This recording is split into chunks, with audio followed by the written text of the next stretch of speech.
যে আর্যদের যে বিষয়গুলো সেগুলো সম্পর্কে আমরা আগের দিন একটু পড়েছি।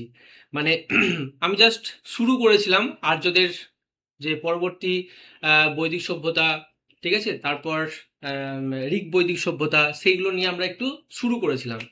আজকে আমরা ডিটেলসে একটু আলোচনা করব এই বৈদিক যুগটাকে নিয়েই, ঠিক আছে। মানে কিভাবে আগের দিন যেটা বলেছিলাম যে কিভাবে এসছিল, মানে আহ, যে আর্য, আর্য কি আমরা কি জানি যে আর্য হচ্ছে একটা জাতি, তাই তো। কিন্তু অ্যাকচুয়ালি আর্য শব্দটির, আর্য যে শব্দটা আছে না, এই শব্দটার একটা ব্যঞ্জনক শব্দ আছে, ঠিক আছে। সেই শব্দটার অর্থই হচ্ছে, মানে এটা নিয়ে অনেকেরই বিভিন্ন রকম মতভেদ আছে, কিন্তু অ্যাকচুয়ালি এই যে আর্য, এই শব্দটার অর্থই হচ্ছে বিভিন্ন রকম। কেউ কেউ বলে পূজ্য, কেউ কেউ বলে শ্রেষ্ঠ, কেউ কেউ বলে সৎ বংশজাত, ঠিক আছে, বা সৎ কুলজাত, কেউ কেউ বলে সুসভ্য। তো অ্যাকচুয়াল সবগুলো থেকে আমরা যে নির্যাসটুকু পাই যে আর্য, এই আর্য শব্দটি প্রথম, মানে অর্থ যেটা, সেই অর্থটা কি, এটা হচ্ছে সৎ বংশজাত। মনে রাখবে তোমরা, আর্য শব্দের অর্থই হচ্ছে সৎ বংশজাত। আর্য শব্দের অর্থ হচ্ছে কি, সৎ বংশজাত। দেখো, তাহলে এই আর্য শব্দটি, আর্য যে শব্দটি প্রথম কে ব্যবহার করেন, আর্য শব্দটি প্রথম কে ব্যবহার করেন? বেশ, মনে রাখবে ম্যাক্স মুলার। ম্যাক্স মুলার ইনি একজন জার্মান ঐতিহাসিক ছিলেন। ইনি একজন জার্মান ঐতিহাসিক ছিলেন, জার্মান ঐতিহাসিক। তো এই ম্যাক্স মুলার, তিনি প্রথম এই আর্য শব্দটা ব্যবহার করেছিলেন। তাহলে দেখো, আর্য অ্যাকচুয়ালি কোনো জাতি নয়। আর্য শব্দটাই এসছে কি থেকে, ভাষা থেকে এসছে, যেটা আমরা আগের দিন পড়েছি যে ইন্দো ইউরোপীয় ভাষা, তারপর ইন্দো ইরানীয়, তারপর ইন্দো আর্য, ঠিক আছে। এই যে আর্য ভাষা থেকে আর্য যে গোষ্ঠী, সেই গোষ্ঠীটার অনেক রকম বিষয় আছে, যে কিভাবে ভাগ হলো, কোন জায়গা থেকে এসছে, একটা বিস্তার বিবরণ আছে, ওইগুলো অত তোমাদের দরকার নেই। তো ব্যাপার হচ্ছে কি যে, তাহলে মনে রাখবে ম্যাক্স মুলার প্রথম এই আর্যদের মানে আর্য এই কথাটা ব্যবহার করেছিলেন কোন পরিপ্রেক্ষিতে, কোন পরিপ্রেক্ষিতে মানে আর্যদের কোন বসস্থানের পরিপ্রেক্ষিতে, অর্থাৎ তারা কোথায় বাসস্থান ছিল। অ্যাকচুয়ালি মধ্য এশিয়া, মধ্য এশিয়া, এই যে মধ্য এশিয়ার যে তৃণভূমি, সেই তৃণভূমিতে যে গোষ্ঠী বসবাস করত, সেই বসবাস মানে ওই গোষ্ঠীদেরকেই আর্য বলেছিলেন তিনি, ঠিক আছে। এবার আর্যদের তাহলে আদি বাসভূমি কোথায় ছিল, আর্যদের আদি বাসভূমি কোথায় ছিল? দেখো, এই যে আর্য যে গোষ্ঠীটা, এই গোষ্ঠীটা সম্পর্কে অনেক রকম মতভেদ আছে, অনেক রকম বর্ণনা করা হয়েছে, ঠিক আছে। বিভিন্ন ঐতিহাসিক বিভিন্ন রকম ভাবে এই আর্যদের যে বাসস্থান বা আর্যরা কোথা থেকে এসছে, আর্যদের পুরো বিষয় নিয়ে অনেক রকম ভাবে বর্ণনা করেছেন। কিন্তু মূলত, মূলত আমাদের যেসব বিষয়গুলো খুব কাছের, যেসব বিষয়গুলো খুব কাছের, মানে কাছের মানে কি, মানে আমরা যেগুলো থেকে, মানে উৎস থেকে, যেসব উৎস থেকে আমরা প্রমাণ পেয়েছি, সেই সেই জায়গাগুলোকে নিয়ে আমরা একটু বলি। কি প্রথম কোন জায়গাটায় প্রমাণ পেয়েছি? দেখো, এক নম্বর হচ্ছে আর্কটিক অঞ্চল। এক নম্বর হচ্ছে আর্কটিক অঞ্চল। এই যে আর্কটিক অঞ্চল, এই অঞ্চলে আর্যরা প্রথম বসবাস করেছিল, ঠিক আছে। তাহলে এই যে আর্কটিক অঞ্চল, এই অঞ্চলের ধারণাটা কে দিয়েছিল, যে আর্যরা যে আর্কটিক অঞ্চলে বসবাস করত, এটা প্রথম ধারণা দিয়েছিল বাল গঙ্গাধর তিলক। বাল গঙ্গাধর তিলক, কি না তো আর্কটিক অঞ্চলে প্রথম আর্যরা বসবাস করত। এই যে আর্কটিক অঞ্চলের বর্ণনা দেওয়ার সময় তিনি বলেছিলেন এই জায়গাটাকে উত্তরীয় ধ্রুব অঞ্চল বা ধ্রুবপথ, উত্তরীয় ধ্রুবপথ, উত্তরীয়, মনে রাখবে, উত্তরীয় ধ্রুবপথ, এই কথাটা তিনি ব্যবহার করেছিলেন। তাহলে উত্তরীয় ধ্রুবপথ কোনটা আমরা যদি একটু ম্যাপের মধ্যে দেখে নিই, দেখো এই যে উত্তরীয় ধ্রুবপথ হচ্ছে এই যে ভারত, তাহলে এই যে এই অংশটা, এই যে অংশটা, এই অংশটা দিয়ে এই যে হিন্দুকুশ যে পর্বতমালা, এই হিন্দুকুশ পর্বতমালা দিয়ে যখন ভারতের মধ্যে প্রবেশ করে প্রথম, তখন এই জায়গাটাকে তিনি বলেছিলেন আর্কটিক অঞ্চল বা উত্তরীয় ধ্রুবপথ। নেক্সট, আচ্ছা, এই আর্কটিক অঞ্চল সম্পর্কে যে বর্ণনাটা পাওয়া যায়, ঠিক আছে, তা তিনি একটা বই লিখেছিলেন, সেই বইয়ের মধ্যে তিনি এইটার সম্পর্কে বর্ণনা করেছিলেন। বইটার নাম কি? The Arctic home of the Aryan. মনে রাখবে, the Arctic home of the Aryan, এইটা হচ্ছে ইনার বই, লিখিত বই।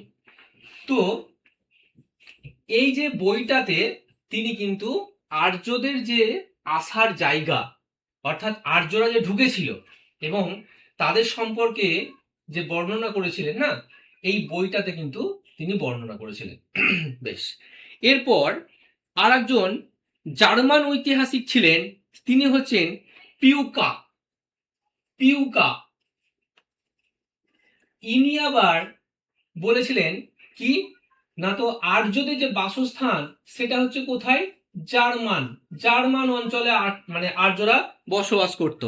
এরপর সপ্ত সিন্ধু প্রদেশ, এরপর আস্তে আস্তে আসে সপ্ত সিন্ধু প্রদেশ। এই সপ্ত সিন্ধু প্রদেশ সম্পর্কেই আমাদের এখন ইতিহাস বইয়ে বিভিন্নভাবে বর্ণনা করা হয়েছে, সপ্ত সিন্ধু প্রদেশ। তো আমরা এটা জানছি একটু পরে আমরা যে সপ্ত সিন্ধু প্রদেশটা কি। এরপর হয়েছিল কি, এরপর হচ্ছে ব্রহ্মদেশ, ব্রহ্মদেশ। নেক্সট হচ্ছে মধ্য এশিয়া, নেক্সট হচ্ছে মধ্য এশিয়া। এই মধ্য এশিয়া সম্পর্কে কে বলেছিল? ম্যাক্স মুলার। বোঝা গেল? বেশ, তাহলে এই ম্যাক্স মুলারের একটা বই ছিল the secret book of the east. কি? The secret book of the east. এই যে বইটা, এই বইটা সম্পর্কে যদি পড়া হয়, মানে এই বইটা যদি পড়া হয় ভালো করে, তাহলে বোঝা যাবে যে ম্যাক্স মুলার আর্যদের সম্পর্কে কি কি ধারণা নিয়ে অ্যাকচুয়াল প্রমাণ দিয়েছিলেন যে হ্যাঁ সত্যি সত্যি আর্যরা সেখানে বসবাস করত, ঠিক আছে, এবং সেই সূত্র ধরে তার নামও তিনি, ওই আর্য গোষ্ঠীটার নামও তিনি আর্যই বর্ণনা করেছিলেন, ঠিক আছে। তাহলে কি হলো দেখো, প্রথম আর্কটিক অঞ্চল, এই আর্কটিক অঞ্চলে যে গোষ্ঠী বসবাস করে তাদেরকে আর্য বলেছিলেন। কে বলেছিলেন? বাল গঙ্গাধর তিলক। তার যে বই, সেই বইয়ে তিনি আলোচনা করেছিলেন কি বই? The Arctic home of the Aryan. তারপরে পিউকা জার্মান, সেই জার্মানে যে বসবাস করতো তাদেরকে তিনি আর্য বলেছিলেন। তারপর সপ্ত সিন্ধু প্রদেশ, সেই সপ্ত সিন্ধু প্রদেশে বসবাস যেসব গোষ্ঠী বসবাস করতো তাদেরকে আর্য বলেছিলেন। এরপর ব্রহ্মদেশ, ব্রহ্মদেশে যারা বসবাস করতো তাদেরকে আর্য বলেছিলেন। মধ্য এশিয়া, মধ্য এশিয়াতে ম্যাক্স মুলার তিনি the secret book of the east, এই বইটাতে কিন্তু তিনি বর্ণনা করেছিলেন আর্যদের মানে বিষয়ে। তো এই ম্যাক্স মুলারের যে বর্ণনা, সেই বর্ণনা অনুযায়ী আমরা আজকে আর্যদের সম্পর্কে ভালোভাবে জানতে পারি। তাহলে এই বৈদিক সভ্যতা, কি বলেছিলাম, এই বৈদিক সভ্যতার পিরিয়ড কত না তো 1500 থেকে 600 বিসি, তাই তো। তাহলে এই যে 1500 থেকে 1000, এই সময়টা কি? ঋক বৈদিক যুগ। ঋক বৈদিক, 1000 থেকে 600 হচ্ছে পরবর্তী বৈদিক, পরবর্তী বৈদিক যুগ। ওকে, বেশ, পরবর্তী বৈদিক যুগ। তো এই যে পরবর্তী বৈদিক যুগ, মনে রাখবে এই পরবর্তী বৈদিক যুগেই কিন্তু লোহার আবিষ্কার হয়েছিল। ঠিক আছে, কি হয়েছিল? পরবর্তী বৈদিক যুগেই কিন্তু লোহার আবিষ্কার হয়েছিল। তাহলে যদি বলা হয় পরীক্ষায় কোশ্চেন আসে কোন যুগে লোহার আবিষ্কার হয়েছিল, পরবর্তী বৈদিক যুগে। কিন্তু যদি বলা হয় যে লোহার আবিষ্কার কোন সালে হয়েছিল, কোন সালে হয়েছিল, দেখো সাল সম্পর্কে তো মানে অ্যাকচুয়াল কোন সালে হয়েছিল সেটা বলা খুব মুশকিল।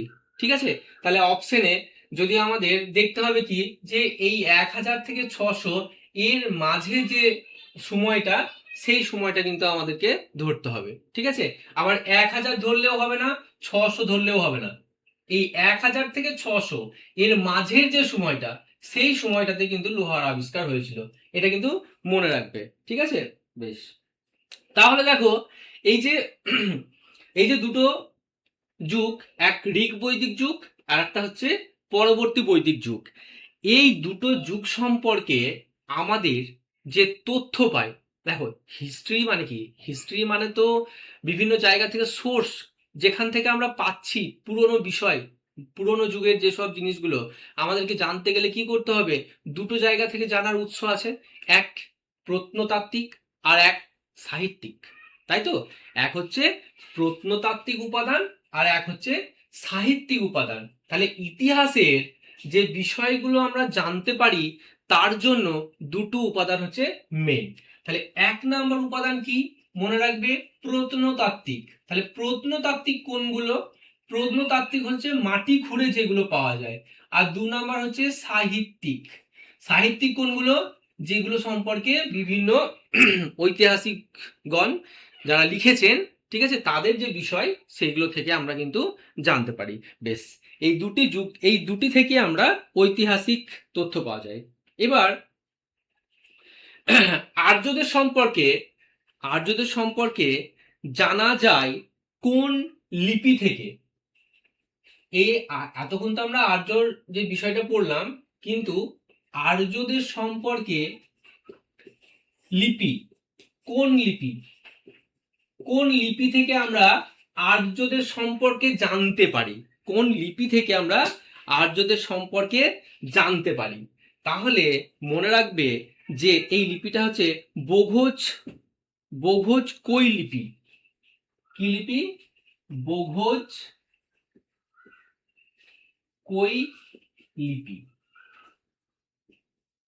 এই যে বোঘোজ কই লিপি, এই লিপি থেকে কিন্তু আমরা অ্যাকচুয়াল আর্যদের সম্পর্কে জানতে পারি। আর একটা লিপি আছে যেটা হচ্ছে কাশ্মী লিপি, যেটার নাম হচ্ছে কাশ্মী লিপি। এই কাশ্মী লিপি থেকেও কিন্তু আমরা জানতে পারি।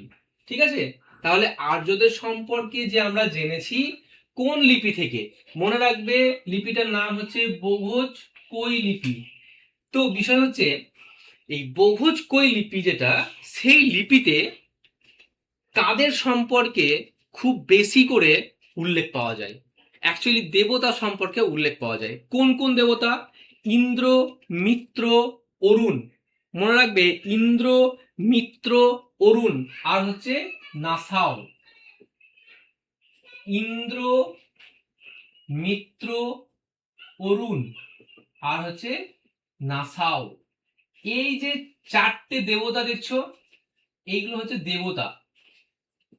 এদের সম্পর্কে আমরা জানতে পারি কি লিপি থেকে? এই বোঘোজ কই লিপি থেকে। ঠিক আছে, বেশ। এবার মেন কিন্তু ছিল ইন্দ্র। এই ইন্দ্র যে দেবতা, এই ইন্দ্রটা যত রকমের, এই যে ঋগ্বেদ, ঋগ বৈদিক যুগ, এটা কি ঋগ্বেদ, প্রথম ঋগ্বেদ এখানে তো হয়েছিল নাকি? তাহলে এই যে ঋগ্বেদে এই ইন্দ্রের সম্পর্কে বিভিন্ন মন্ত্র সব থেকে বেশি উল্লেখ করা হয়েছে, ইন্দ্রের সব থেকে মন্ত্র সব থেকে বেশি উল্লেখ করা হয়েছে।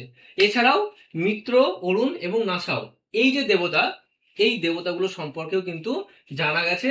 বঘোজকই লিপিতে এদের সম্পর্কে বর্ণনাও করা হয়েছে এবং এই লিপি থেকেই এই আর্যদের বিষয়ে সব থেকে বেশি জানতে পারা যায়। তাহলে এই ইন্দ্র যে মন্ত্র তৈরি করেছিল, মানে ইন্দ্র সম্পর্কে যে মন্ত্রটা তৈরি হয়েছিল, তার মানেই তো এখান থেকে প্রমাণ পাওয়া যায় যে যে যে জায়গা থেকে এই মন্ত্রটা পাওয়া গেছে, মন্ত্র সম্পর্কে বিস্তারিত পাওয়া গেছে যে যে জায়গা থেকে, সেই সেই জায়গাতেই কিন্তু আর্যদের বাসস্থান। এটা হচ্ছে সব থেকে বড় একটা প্রমাণ। ঠিক আছে, বেশ। এবার দেখো, তাহলে প্রত্নতাত্ত্বিক উপাদান, তাহলে প্রত্নতাত্ত্বিক যে উপাদান, সেই উপাদান সম্পর্কে আমরা কি পেয়েছি? মাটির পাত্র। আগের দিন আমি বলেছিলাম যে প্রথম মাটির পাত্র কোথায় কোথায় পাওয়া গেছিল, সেই জায়গাটা সম্পর্কে আমরা আগের দিন আলোচনা করেছিলাম। কিন্তু এই মাটির পাত্রটা যে পাওয়া গেছে প্রত্নতাত্ত্বিক উপাদান হিসাবে, তাহলে এই মাটির পাত্র দু রকমের রঙের পাওয়া গেছে। একটা রং ছিল কি গেরুয়া রং, আর একটা রং ছিল ধূসর রং। মনে রাখবে, এই যে ঋক বৈদিক যে যুগ, এই যুগে গেরুয়া রঙের মাটির পাত্র পাওয়া গেছে। গেরুয়া রঙের মাটির পাত্র, গেরুয়া রঙের মাটির পাত্র পাওয়া গেছে। আর পরবর্তী বৈদিক যুগে পাওয়া গেছে ধূসর রঙের মাটির পাত্র, ধূসর রঙের। ঠিক আছে, তাহলে কি বললাম যে প্রত্নতাত্ত্বিক উপাদান হিসাবে আমরা মানে মেন করেছি মাটির পাত্রকে। ঠিক আছে, মাটির পাত্র থেকে মেন জানা গেছে। হ্যাঁ, তো গেরুয়া রঙের যে মাটির পাত্রগুলো পাওয়া গেছিল, এগুলো কিন্তু বিভিন্ন রকম মাটির পাত্রতে কিন্তু নকশা করা ছিল। ঠিক আছে, তাহলে গেরুয়া রঙের যে মাটির পাত্র, সেই মাটির পাত্র থেকে কিন্তু আমরা জানতে পেরেছি এই ঋক বৈদিক যে সময়টা, সেই সময়টা সম্পর্কে। আর ধূসর রঙের মাটির পাত্র থেকে পরবর্তী বৈদিক যে সময়টা, সেই সময়টা সম্পর্কে। ঠিক আছে, বেশ। তাহলে দেখো, এই সময় আর্যদের সময় কি বললাম যে আর্য কথার অর্থই হচ্ছে সৎ বংশজাত, তাই তো? সৎ বংশজাত। বেশ, এই সৎ বংশজাত এদের এদের যে প্রাচীনতম সাহিত্য, অর্থাৎ তারা যেটা নিয়ে সব থেকে বেশি আলোচনা করেছিলেন এবং যেটাকে তারা প্রাধান্য দিয়েছিলেন, সেটা হচ্ছে বেদ, তাই তো? বেদ। তাহলে বেদ, এই বেদ আগের দিন কি বললাম, কি থেকে এসছে? বিদ থেকে বেদ এসছে। বিদ কথার অর্থ কি? জ্ঞান। আর এই জ্ঞানটা যে অর্জন হচ্ছে, এই হওয়ার মানে জন্য কি হচ্ছে না, তো বেদ পাঠ হচ্ছে। সেই জন্য যারা বেদ জানে তাদেরকে কি বলা হয়? জ্ঞানী বলা হয়। তাদেরকে কি বলা হয়? জ্ঞানী বলা হয়। এবার দেখো, তাহলে এই যে বেদটা সৃষ্টি হয়েছিল, বেদটা যে সৃষ্টি হয়েছিল বা লেখা হয়েছিল, সেইটা কোন ভাষাতে লেখা হয়েছিল, তাই তো? এখানে তো প্রশ্ন আসছেই যে বেদের ভাষা কি ছিল। অ্যাকচুয়ালি হ্যাঁ হ্যাঁ, সরানো যাবে। একটু হ্যান্ডেল লক করা আছে, একটু টিপে ঘোরাবে, তাহলে হ্যান্ডেল খুলে যাবে। ঠিক আছে, বেশ বেশ। তাহলে ভাষা, মনে রাখবে বেদের ভাষা হচ্ছে সংস্কৃত। বেদের ভাষা হচ্ছে সংস্কৃত। লিপি কি? বেদের লিপি হচ্ছে ব্রাহ্মী লিপি। ঠিক আছে, তাহলে কি বললাম? বেদের ভাষা হচ্ছে সংস্কৃত আর বেদের লিপি হচ্ছে ব্রাহ্মী লিপি। দেখো, এই যে সংস্কৃত ভাষা, অ্যাকচুয়ালি যে ইন্দো ইউরোপীয় যে ভাষা, আমরা কি পড়েছি যে ইন্দো ইউরোপীয়টা হচ্ছে প্রথম। তাহলে সেই ইন্দো ইউরোপীয় থেকে কিন্তু আস্তে আস্তে আমাদের ভাষাটা কি হয়েছে? ভাগ হয়েছে, তাই তো? তাহলে এই ইন্দো ইউরোপীয় ভাষার মধ্যে কোন কোন ভাষাগুলো পড়ছে? দেখো, ল্যাটিন পড়ছে ইন্দো ইউরোপীয় ভাষার মধ্যে এক, সংস্কৃত পড়ছে ইন্দো ইউরোপীয়, গ্রিক পড়ছে, পার্সিক পড়ছে, ঠিক আছে? এই সবগুলো হচ্ছে কি ইন্দো ইউরোপীয় ভাষার মধ্যে পড়ছে। তারপরে ল্যাটিন বললাম, গ্রিক, ল্যাটিন, জার্মান, কেল্টিক, ঠিক আছে? তাহলে কি কেল্টিক 2 নম্বর, ল্যাটিন, জার্মান, সংস্কৃত, এই যে ভাষাগুলো, এই ভাষাগুলো কিন্তু সব কি থেকে? ইন্দো ইউরোপীয় ভাষা। গ্রিক, এই সবগুলোই কিন্তু ইন্দো ইউরোপীয় ভাষা থেকে এসছে। তাহলে এই যে ভাষা সংস্কৃত, তাহলে এই সংস্কৃত ভাষায় কি হয়েছিল? বেদটা রচনা হয়েছিল। বেশ। লিপি, কোন লিপি ব্যবহার করা হতো? ব্রাহ্মী লিপি, ঠিক আছে? ব্রাহ্মী লিপি। বেশ। এবার এই বেদের দুটো নাম,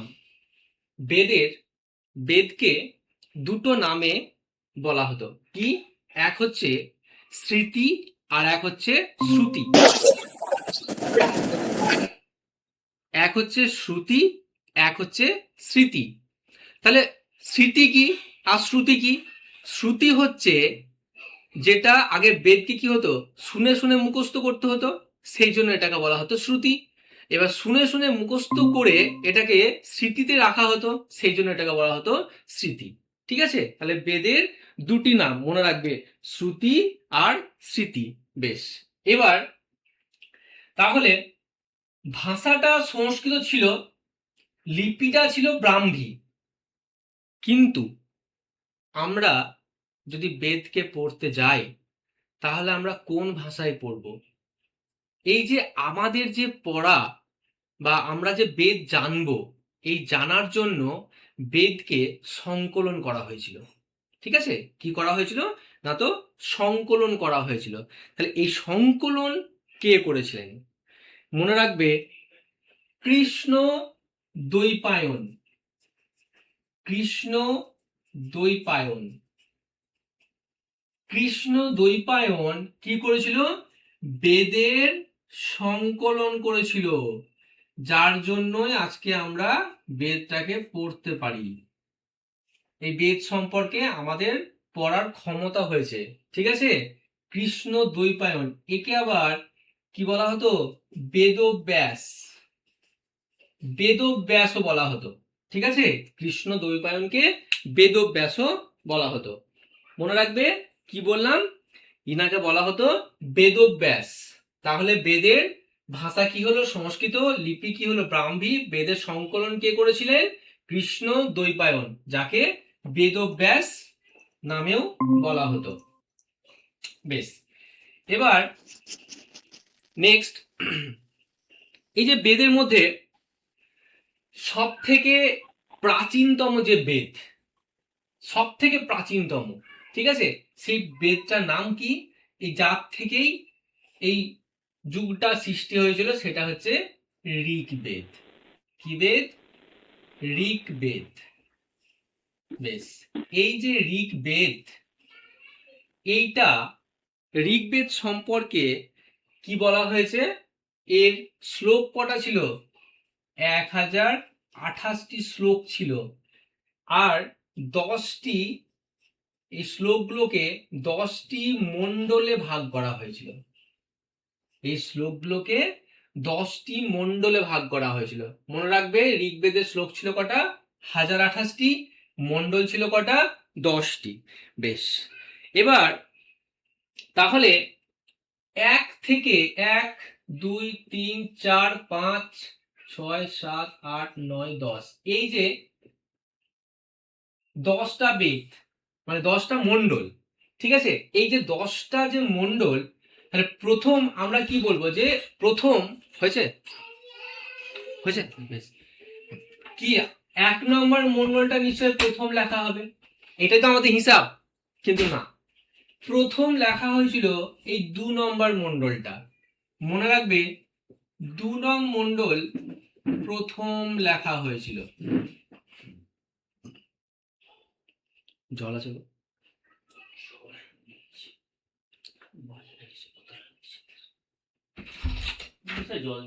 আচ্ছা, এই 2 নম্বর যে মণ্ডল, এই মণ্ডলটা রচয়িতাকে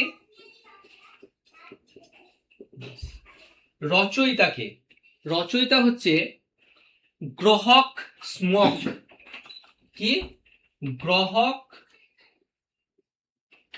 স্মক এই মণ্ডলটার 2 নম্বর মণ্ডলটার রচয়িতা। ঠিক আছে, এখানে যেসব বিষয়গুলো আলোচনা করা হতো কাদেরকে নিয়ে আলোচনা করা হয়েছে মনে রাখবে, আর্য ও অনার্য এদেরকে নিয়ে কিন্তু আলোচনা করা হয়েছে। আর্য ও অনার্য এদেরকে নিয়ে আলোচনা করা হয়েছে।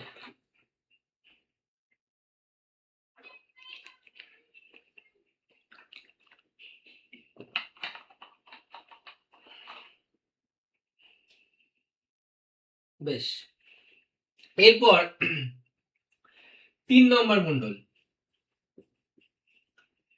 3 নম্বর মণ্ডল, এটা রচয়িতা কে? এটা রচয়িতা হচ্ছে বিশ্বামিত্র। বিশ্বামিত্র, ঋষি বিশ্বামিত্র। এই যে 3 নম্বর মণ্ডলে কোন বিষয় নিয়ে আলোচনা করা হয়েছে মনে রাখবে, গায়ত্রী মন্ত্র। গায়ত্রী মন্ত্র, এই গায়ত্রী মন্ত্রটার যে সৃষ্টি সেটা এই 3 নম্বর মণ্ডলেই কিন্তু বলা হয়েছিল। যদি বলা হয় যে আর্য এবং অনার্য এই জাতিদেরকে নিয়ে যে আলোচনা হয়েছে কোন নম্বর, কত নম্বর মণ্ডলে, তাহলে কিন্তু 2 নম্বর মণ্ডলে। আর গায়ত্রী মন্ত্র সম্পর্কে আলোচনা করা হয়েছে কোন মণ্ডলে, না তো হচ্ছে 3 নম্বর মণ্ডলে। এবার এই যে গায়ত্রী মন্ত্রটা, এই গায়ত্রী মন্ত্রটা কার উদ্দেশ্যে গাওয়া হতো? কার উদ্দেশ্যে তৈরি করা হয়েছিল? বর্তমানে যে গায়ত্রী মন্ত্রটা আমরা উচ্চারণ করি সেটা হচ্ছে কি সূর্য দেবতার উদ্দেশ্য, তো সূর্য দেবতা। কিন্তু যখন এটা বিশ্বামিত্র ঋষি যখন তৈরি করেন তখন তিনি সাবিত্রীর উদ্দেশ্যে করেছিলেন। সাবিত্রী, ঠিক আছে, সাবিত্রীর উদ্দেশ্যে গাওয়া হতো, এখন সূর্যের উদ্দেশ্যে গাওয়া হয়। ঠিক আছে, বেশ। এরপর দেখো 4 নম্বর, কে রচয়িতা কে ছিল? বামদেব। বামদেব, এইটা মূলত খুব ইম্পর্টেন্ট। কেন? কারণ এই মণ্ডলে কৃষিকাজ সম্পর্কে আলোচনা করা হয়েছিল। কি সম্পর্কে? কৃষিকাজ সম্পর্কে আলোচনা করা হয়েছিল এই মণ্ডলে। এই 4 নম্বর মণ্ডলে। বেশ, এই 4 নম্বর মণ্ডলের পর আছে 7 নম্বর মণ্ডল। 7 নম্বর যে মণ্ডলটা, সেখানে 10 রাজার যুদ্ধ সম্পর্কে বর্ণনা করা হয়েছে। 10 রাজার যুদ্ধ সম্পর্কে বর্ণনা করা হয়েছে। যেগুলো ইম্পর্টেন্ট সেগুলো আমি বলে দিচ্ছি। এরপরে হচ্ছে 1 নম্বর মণ্ডল। এই যে 1 নম্বর যে মণ্ডলটা, সেই মণ্ডলে আবার 1 নম্বর যে মণ্ডলটা, সেই মণ্ডলে সব থেকে যেটা ইম্পর্টেন্ট, যে ভগবান ইন্দ্রের উদ্দেশ্যে 250টি মন্ত্র তৈরি করা হয়েছিল।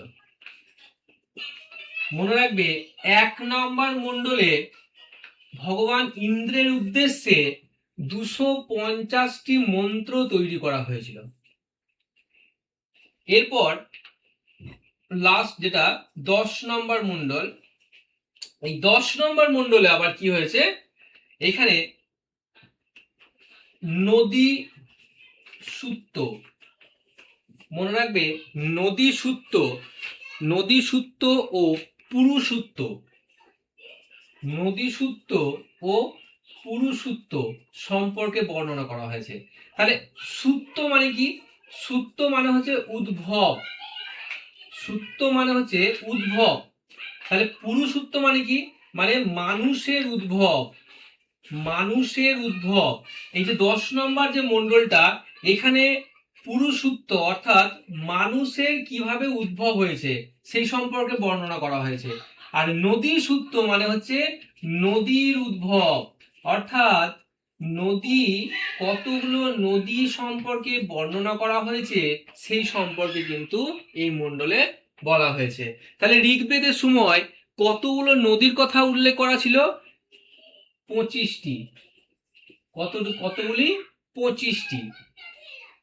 ঠিক আছে, এই যে 25টি যে নদীর উল্লেখ করা ছিল টোটাল, এর মধ্যে আবার মেন যে নদীটা, সেই নদীটা ছিল মানে কতবার উল্লেখ করা হয়েছে সেটা সম্পর্কে বলি। দেখো, সিন্ধু নদী, সিন্ধু নদী সব থেকে স্যার বোর্ডের লেখা কিছু দেখতে পাচ্ছি না, নেটওয়ার্ক প্রবলেম হচ্ছে মনে হয়। নেটওয়ার্ক প্রবলেম হচ্ছে।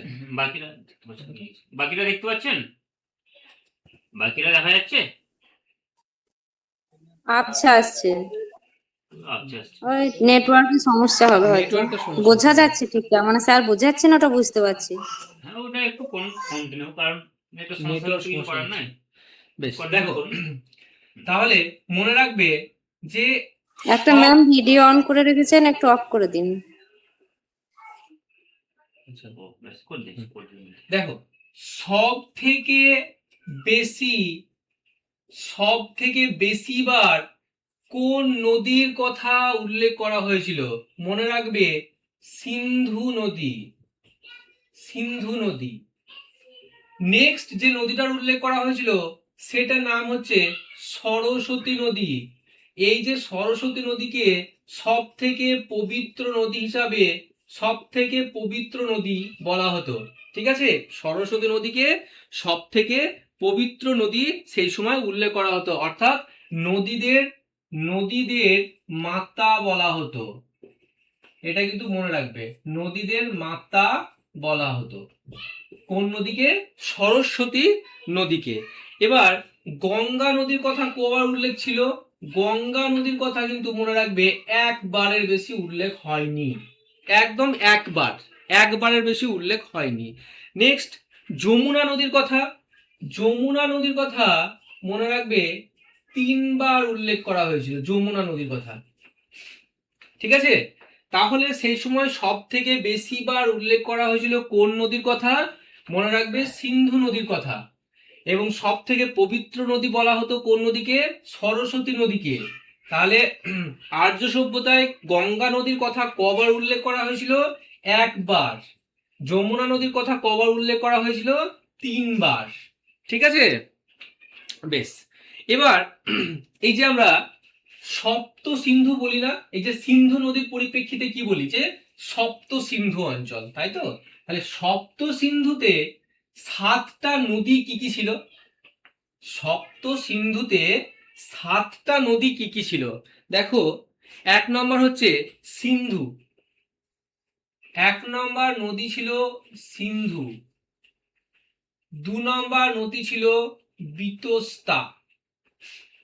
তাহলে কি বললাম? 1 নম্বর ছিল সিন্ধু, 2 নম্বর ছিল বিতস্তা, 3 নম্বর ছিল অস্কিনি, 3 নম্বর ছিল অস্কিনি।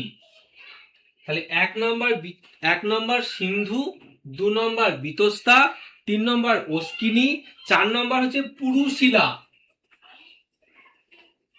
4 নম্বর হচ্ছে পুরুশিলা, পুরুশিলা নদী। বিপাশা, 5 নম্বর হচ্ছে বিপাশা, 6 নম্বর হচ্ছে সরস্বতী। তাহলে কি? সিন্ধু, বিতস্তা, অস্কিনি, মনে রাখবে অস্কিনি। 4 নম্বর হচ্ছে পুরুশিলা, 5 নম্বর হচ্ছে বিপাশা, সরস্বতী, আর একটা হচ্ছে শতদ্রু, 7 নম্বর হচ্ছে শতদ্রু, শতদ্রু নদী। বেশ, এবার এই যে বিতস্তা, বিতস্তা কোন নদীটা? ঝিলাম নদী। মনে রাখবে বিতস্তা কোনটা? ঝিলাম। অস্কিনি কোনটা? চেনাব। পুরুশিলা কোনটা? রাভি। পুরুশিলা কোনটা? রাভি। বিপাশা কি? বিপাশা হচ্ছে বিয়াস, আর সরস্বতী কোনটা? ঘরঘরা। সরস্বতী হচ্ছে ঘরঘরা, আর শতদ্র হচ্ছে সুতলেজ। এইগুলো কিন্তু খুব ইম্পর্টেন্ট, ঠিক আছে? এগুলো কিন্তু খুবই ইম্পর্টেন্ট, এগুলো ভালো করে মনে রাখবে এবং বারবার পড়বে, ঠিক আছে? সেই জন্য আমি বারবার তোমাদেরকে বলছি কি, সপ্ত সিন্ধু যে অঞ্চলটা, সেই অঞ্চলে যে আর্যদের যে বাসস্থান ছিল, সেই তখনকার যেসব নদীগুলোর নাম উল্লেখ ছিল সেগুলো কি? এক সিন্ধু, বিতস্তা, অস্কিনী, পুরুশিলা, বিপাশা, সরস্বতী, শতদ্র। এবার সিন্ধু তো বর্তমান নাম সিন্ধুই, এই বিতস্তা কি? আগে ছিল ঝিলাম। অস্কিনী জেলা, যেটা এখন বর্তমানে কি? চেনাব। পুরুশিলা কোনটা? রাভি। বিপাশা বিয়াস। সরস্বতী নদী যেটা যেটা মেন ছিল, মানে মাতা বলা হতো, সেটা হচ্ছে ঘরঘরা নদী। শতদ্র কোনটা? সতলুজ। ঠিক আছে? এছাড়াও এছাড়াও কিছু নদী ওই আফগানিস্তান থেকে উৎপত্তি হয়েছিল, কিছু নদী আফগানিস্তান থেকে, যেমন হচ্ছে ওই কোভা, ক্রোম, সুয়াস্তু, গোবাল। কোভা, ক্রোম, সুয়াস্তু আর গোবাল, এই চারটে নদী কিন্তু আফগানিস্তান থেকে উৎপন্ন হয়েছিল, দিয়ে মানে প্রবাহিত হয়েছিল, আফগানিস্তান থেকে উৎপন্ন হয়ে এটা ওইদিকেই প্রবাহিত হয়েছিল। বেশ, এবার দেখো নেক্সট, তাহলে এই গেল আমাদের ঋগ্বেদ। ঋগ্বেদে কিন্তু এই বিষয়গুলো উল্লেখ করা হয়েছে বা উল্লেখ আছে, ঠিক আছে? এবার যেটা সামবেদ, সামবেদে কতগুলো শ্লোক ছিল? সামবেদ, বেশ, তাহলে সামবেদে ছিল 1549টি। বেশ, তাহলে এই সামবেদ যেটা, এই সামবেদটাকে মানে সামবেদে কোন ধরনের বিষয় আলোচনা হতো? সামবেদে যজ্ঞের সময়, যজ্ঞ যখন যজ্ঞ করা হতো, সেই যজ্ঞের সময় গান করে মন্ত্রগুলোকে বলা হতো সামবেদ, ঠিক আছে? ওই যে মন্ত্র বলা হতো সেটাই হচ্ছে সামবেদ, ঠিক আছে? এবার নেক্সট হচ্ছে যজুর্বেদ। তাহলে এই যে যজুর্বেদ, এই যজুর্বেদে কতগুলো ছিল শ্লোক? যজুর্বেদে কতগুলো ছিল? যজুর্বেদে মনে রাখবে 1603টি, 1603, ঠিক আছে? বেশ, এই যজুর্বেদ সম্পর্কে একটা গুরুত্বপূর্ণ তথ্য যেটা হচ্ছে, সমস্ত বেদের যে মন্ত্রগুলো ছিল সেগুলো কিন্তু পদ্যের আকারে বলা হতো বা পদ্যের আকারে কিন্তু উচ্চারণ করা হতো। একমাত্র এই যজুর্বেদ ছিল এখানে পদ্য ও গদ্য, এই দুটো ভাবেই সংকলন করা হয়েছিল, মানে লেখা হয়েছিল। পদ্য রূপেও মন্ত্র লেখা হয়েছিল, গদ্য রূপেও কিন্তু মন্ত্র লেখা হয়েছিল, ঠিক আছে? বেশ, এবার এই যে যজুর্বেদ, এই যজুর্বেদটা আমাদের দুই প্রকার। এই যজুর্বেদটা হচ্ছে আমাদের দুই প্রকার, একটা হচ্ছে শুক্ল যজুর্বেদ, মনে রাখবে, একটা হচ্ছে শুক্ল যজুর্বেদ, আর একটা হচ্ছে কৃষ্ণ যজুর্বেদ। কৃষ্ণ, তাহলে একটা হচ্ছে শুক্ল যজুর্বেদ আর একটা হচ্ছে কৃষ্ণ যজুর্বেদ।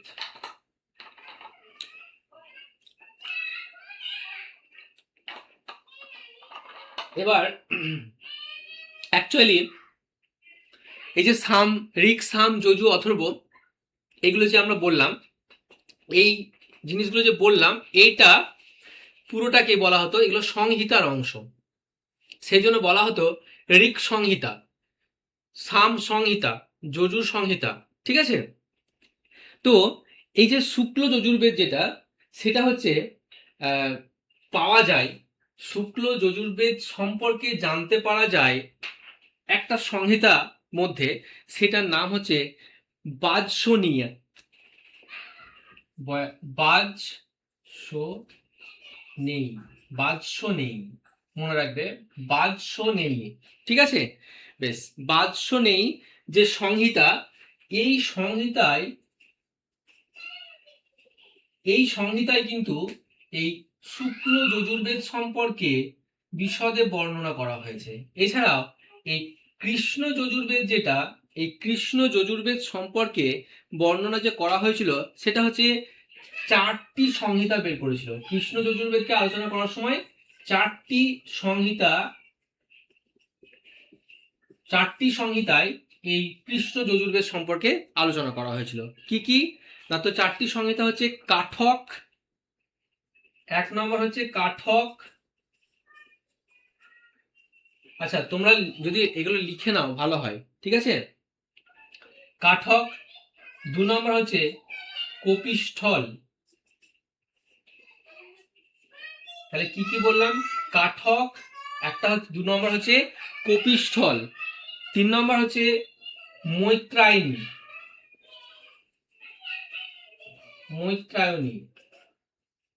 3 নম্বর হচ্ছে মৈত্রায়নী, 4 নম্বর হচ্ছে আপস্তম্ভ,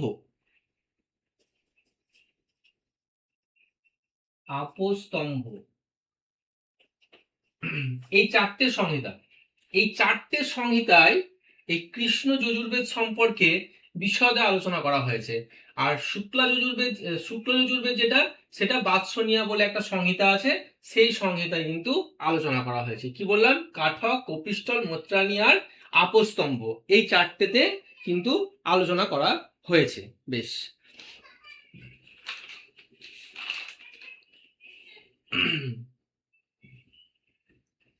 নেক্সট হচ্ছে আর একটা বেদ থাকলো, সেটা কি? অথর্ব বেদ, তাই তো? অথর্ব, বেশ, অথর্ব বেদ। এই যে অথর্ব বেদ, এই অথর্ব বেদটা রচনা হয়েছে 2 জন ঋষির নাম অনুসারে, 2 জন ঋষির নাম অনুসারে। কি কি নাম? 1 নম্বর হচ্ছে অঙ্গিরেশ, মনে রাখবে অঙ্গিরেশ ঋষি। আর 2 নম্বর হচ্ছে অথর্ব ঋষি। বেশ, তাহলে কি বললাম? একটা হচ্ছে অঙ্গিরেশ ঋষি আর একটা হচ্ছে অথর্ব ঋষি, ঠিক আছে? বেশ, মোট তাহলে অথর্ব বেদে মোট শ্লোক কটা ছিল? 731টি। দেখো, এই 731টি কোন কোন জায়গায় 731টি আছে, কোন কোন জায়গায় আবার 711টি আছে, ঠিক আছে? তো 731টাই বেশি ইম্পর্টেন্ট, এটা মনে রাখবে। বেশ, তাহলে 2 জন ঋষির নাম অনুসারে হয়েছিল কি? একটা হচ্ছে অঙ্গিরেশ ঋষি আর একটা হচ্ছে অথর্ব ঋষি। বেশ, এবার এই যে বেদগুলো, এই যে অথর্ব বেদ, এই অথর্ব বেদ সম্পর্কে যে আলোচনা করা হয়েছে, মূলত কোন বিষয় সব থেকে বেশি অথর্ব বেদের মধ্যে বলা হয়েছিল? এখানে মনে রাখবে ইন্দ্রজাল, ইন্দ্রজাল, ইন্দ্রজাল হচ্ছে এই অথর্ব বেদের মেইন বিষয়। এখানে কি ইন্দ্রজালের মধ্যে কি কি আছে না, তো আয়ুর্বেদ চিকিৎসা আছে, তারপরে হচ্ছে তোমার উচাটন বিদ্যা, বেশ, তারপর হচ্ছে বশীকরণ, অ্যাকচুয়ালি ওই কালা জাদু সম্পর্কে সব থেকে বেশি এই অথর্ব বেদে আলোচনা করা হয়েছে। এবার এই যে বেদ, তাহলে ঋক, সাম, যজু, অথর্ব, এই যে 4টে বেদ, এই 4টে বেদ তো সেই সময় সবার পক্ষে তো পড়া সম্ভব নয়, তাই না? সবাই তো পড়তে পারতো না এই বেদটা, কারণ বেদ হচ্ছে শুনে শুনে মুখস্থ করতে হতো। তাহলে এই যে শুনে শুনে যে মুখস্থ করতো, সেটাকে স্মৃতিতে রাখতে হতো। তাহলে এই যে স্মৃতিতে রাখা, শুনে মুখস্থ করা, স্মৃতিতে রাখা, তো এই বিষয়টা খুব ডিফিকাল্ট ছিল। অ্যাকচুয়ালি যে বেদটা এসেছে যেটা, সেটাকে কি বলা হতো না, তো ভগবানের মুখনিসৃত বাণী, ঠিক আছে, বা ঈশ্বরের বাণী। সেই ঈশ্বরের বাণী হিসাবেই এটাকে শোনা হতো। এবার সেই সময় এই বেদগুলো যারা উচ্চারণ করত তারা কে কে ছিলেন দেখো। 1 নম্বর ঋগ্বেদ, বেশ, সাম, যজুর্বেদ, অথর্ববেদ, বেশ। তো এই যে ঋগ্বেদ, এই ঋগ্বেদ হোত্রি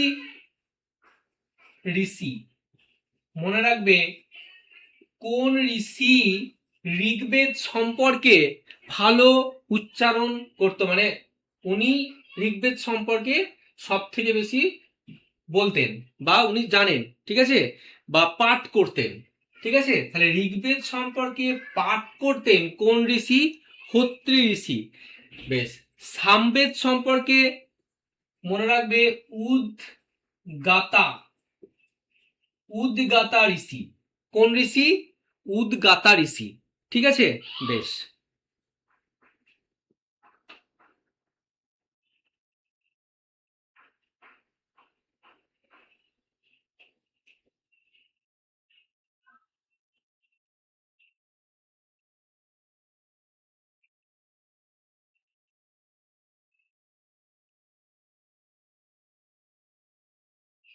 বেশ। যজুর্বেদ সম্পর্কে অর্ধ পরেষ্ট ঋষি। বেশ। অথর্ববেদ সম্পর্কে কি? ব্রহ্ম ঋষি। ব্রহ্ম ঋষি কে? না তো ব্রহ্ম ঋষি। এইগুলো, এই বেদগুলো, এই ঋষিগুলো কিন্তু বেদ সম্পর্কে সব থেকে বেশি পাঠ করতেন, এই বেদগুলো পাঠ করতেন, ঠিক আছে। বেশ। এবার এই যে বেদগুলো পড়া হতো,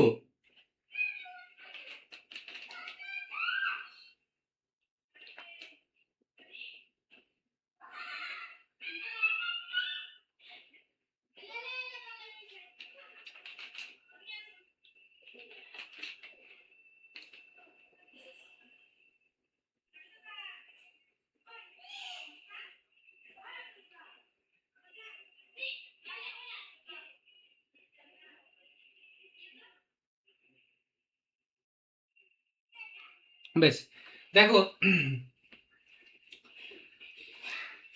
এই যে বেদের কি বললাম, যে শ্লোক ছিল, স্তোত্র ছিল, মণ্ডল ছিল, এইভাবে না ভাগ করা হয়েছিল, ঠিক আছে। যে একটা স্তোত্রকে 10টা মণ্ডলে, ঠিক আছে, আবার সেই মণ্ডলকে আবার একটা একটা করে ভাগ করা হয়েছিল। তো এর জন্য এই বেদটাকে পড়া মানে সাধারণের পক্ষে খুব মুশকিল হচ্ছিল, ঠিক আছে। এই যে মুশকিলটা দূর করার জন্য, অর্থাৎ এই জটিল হচ্ছিল খুব, এই জটিলতাকে দূর করার জন্য কি হলো, যে সূত্র সাহিত্য রচিত হলো। কি রচিত হলো? সূত্র সাহিত্য। মনে রাখবে যে বেদকে জটিলতার হাত থেকে রক্ষা করার জন্য, বা বেদ যে জটিল হচ্ছিল দিন দিন, সেই বেদের যে জটিলতা, সেই জটিলতাগুলো থেকে মানে নিষ্পত্তি পাওয়ার জন্য কি রচনা হয়েছিল, তৈরি হয়েছিল সূত্র সাহিত্য। তাহলে এই সূত্র সাহিত্যের মনে রাখবে দুটো অংশ। কি? একটা নাম হচ্ছে বেদাঙ্গ, আর একটা নাম হচ্ছে স্বরদর্শন। স্বরদর্শন, ঠিক আছে। বেশ। কি বললাম? সূত্র সাহিত্যের দুটো অংশ ছিল, একটা ছিল বেদাঙ্গ আর একটা ছিল স্বরদর্শন। বেশ। তাহলে বেদাঙ্গ কি? বেদাঙ্গ হচ্ছে বেদ পাঠের জন্য, বেদ পাঠের জন্য যে বিদ্যার প্রয়োজন, যে বিদ্যার প্রয়োজন, কি বেদ পাঠের জন্য যে বিদ্যার প্রয়োজন, ঠিক আছে, সেই বিদ্যাকে বলা হতো বেদাঙ্গ। এবার এই যে বেদাঙ্গ, তাহলে এই বেদাঙ্গের কটা বিদ্যার প্রয়োজন ছিল? 6টি বিদ্যার প্রয়োজন ছিল, 6টি। এই 6টা বিদ্যা যার যার কাছে থাকতো সে বেদটাকে ভালো পাঠ করতে পারতো। অ্যাকচুয়ালি দেখো, মন্ত্র যে বিষয়গুলো মানে এই বেদ সম্পর্কে বা এই পাঠ সম্পর্কে এত বেশি জোর দেওয়া হয়েছিল কেন? কারণ বেদের মধ্যে সমস্তটাই ছিল মন্ত্র। এবার মন্ত্র সবসময় উচ্চারণ যদি ঠিকঠাক না হয় তাহলে সেই মন্ত্র কখনোই কোনো কাজ করে না, ঠিক আছে? তাহলে সেই উচ্চারণটাকে ঠিক করার জন্য 6টা বিদ্যার প্রয়োজন ছিল, ঠিক আছে? তাহলে সেই 6টা বিদ্যা কি কি ছিল মনে রাখবে। শিক্ষা 1 নম্বর, শিক্ষা 2 নম্বর, ছন্দ 3 নম্বর, ব্যাকরণ। কি বললাম? শিক্ষা, ছন্দ, ব্যাকরণ। নিরুক্ত 4 নম্বর হচ্ছে নিরুক্ত, 5 নম্বর হচ্ছে জ্যোতিষ, আর 6 নম্বর হচ্ছে কল্প। তাহলে কি কি? এক শিক্ষা, ছন্দ, ব্যাকরণ, নিরুক্ত, জ্যোতিষ আর কল্প। এই 6টা বিদ্যা বা শিক্ষার প্রয়োজন ছিল। কেন? না তো বেদকে ভালোভাবে উচ্চারণ করে পাঠ করার জন্য, ঠিক আছে? এই 6টা বিদ্যাকে নিয়েই হচ্ছে বেদাঙ্গ। তাহলে বেদ পাঠ করার আগে কি করতে হবে? বেদাঙ্গ সম্পর্কে ভালো করে জ্ঞান লাভ করতে হবে, মানে এইগুলো সম্পর্কে ভালো করে জ্ঞান লাভ করতে হবে, ঠিক আছে? এবার তাহলে স্বরদর্শন কি?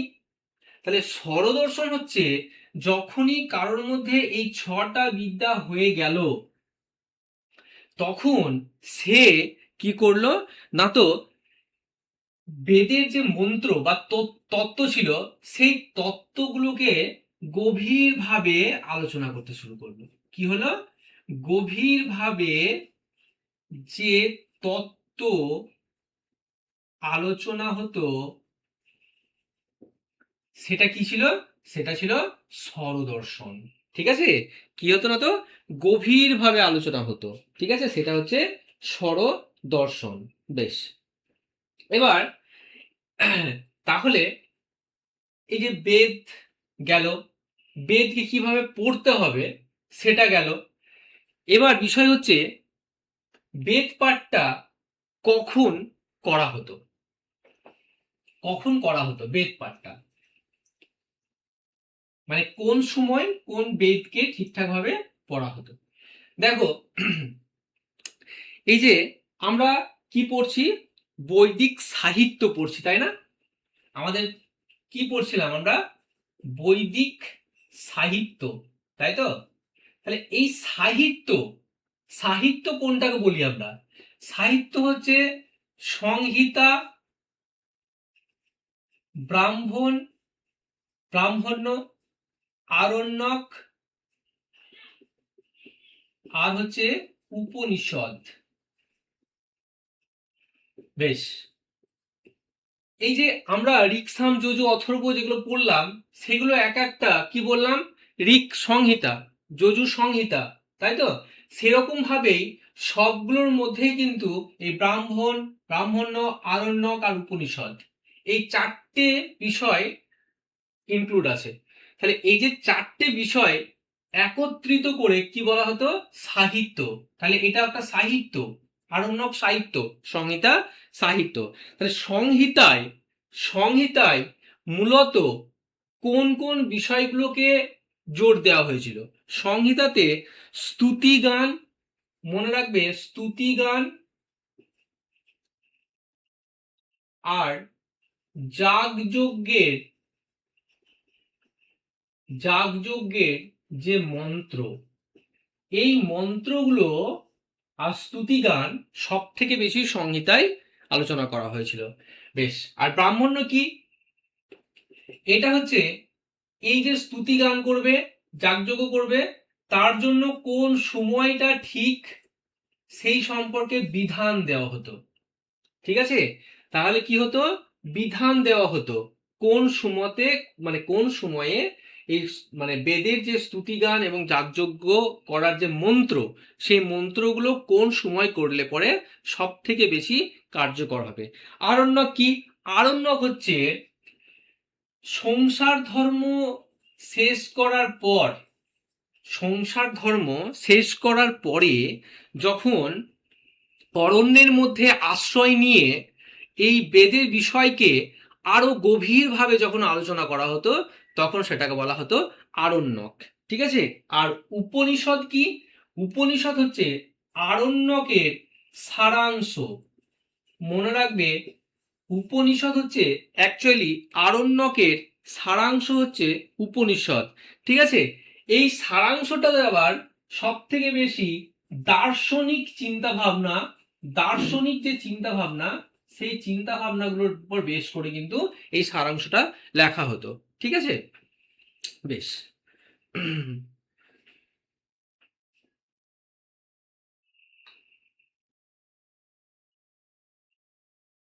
আচ্ছা, বোঝা গেছে তোমাদের এই জিনিসগুলো, কি বুঝতে পারলে তো? কিছু নেই, একটু বললে ভালো হয়। যেগুলো বললাম সেগুলো তোমরা বুঝতে পেরেছো তো? ঠিক আছে দাদা, বোঝা যাচ্ছে। ঠিক আছে, ঠিক আছে, বেশ। আর একটা জিনিস বলি যে বেদ যে রচনা হয়েছিল তার সময়কাল কত ছিল। অ্যাকচুয়ালি সময়কাল 1200 থেকে 500 খ্রিস্টপূর্বাব্দ ধরা হতো। ঠিক আছে, কিন্তু কিন্তু 1200 থেকে যে 500 খ্রিস্টপূর্বাব্দ ধরা হতো, সেই সময় মানে সাক্ষ্য এবং প্রমাণ অভাবে, সাক্ষ্য প্রমাণের অভাবে কিন্তু এই সময়কালটাকে চেঞ্জ করা হয়েছে। ঠিক আছে, চেঞ্জ করে কোন সময়কালটাকে ধরা হয়েছিল, মনে রাখবে 1500 থেকে 1000 খ্রিস্টপূর্বাব্দ, এই সময়কালটাকে ধরা হয়েছিল। ঠিক আছে, বেশ। তাহলে এই যে এই পুরো বিষয়টা যেটা বোঝালাম, সেটা কি না, তো যে আর্য ছিল, আর্য যে গোষ্ঠীটা, সেই গোষ্ঠীদের কোন ধরনের বিষয় নিয়ে সব থেকে বেশি আলোচনা হতো। ঠিক আছে, এবার আমরা কোথায় ঢুকবো এবার, না তো জীবনযাপন, মানে এছাড়াও তারা তো শুধু বৈদিক সাহিত্য বা বেদের যে বিষয় এগুলো তো আলোচনা হতোই, কিন্তু তাদেরও তো একটা জীবন ছিল, তাই না? তাহলে সেই জীবনযাপন কিভাবে পালন করতো, অর্থাৎ তাদের রাজনৈতিক জীবন, তাদের সামাজিক জীবন, ঠিক আছে, তাদের খাদ্যাভ্যাস, এই বিষয়গুলো কেমন ছিল, সেই বিষয় নিয়েও কিন্তু আমরা আলোচনা করব।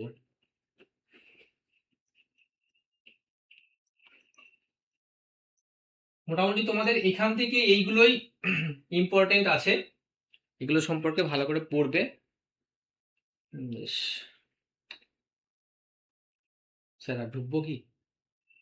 হ্যাঁ, হুম, ঠিক আছে, অনেকটাই থাকলো।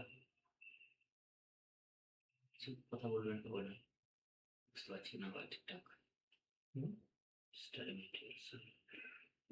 এটা স্টাডি মেটেরিয়ালটা দিয়ে দেওয়া হবে নাকি?